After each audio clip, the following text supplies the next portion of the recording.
İşğaldan azad edilmiş ərazilərə böyük qayıdış davam edir. Növbəti mərhələdə Ağdam şəhərindən 92 ailə 332 nəfər köçürülür. Köç edənlər Respublikanın müxtəlif yerlərində müvəqqəti məskunlaşmış ailələrdir.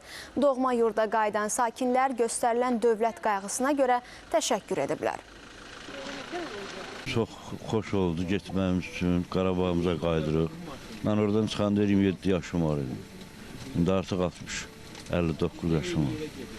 Mən orada 17 yaşımda çıxmışdım, 50 yaşımda qayıdıram öz vətənimə.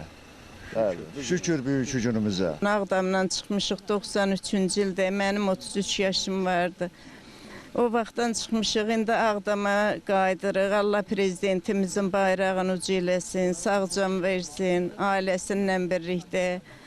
Şükür edirəm ki, bugünkü gün bizə yaratdı. Sevincimizin həddi yoxdur. Allah şəhidlərimizə rəhmət eləsin.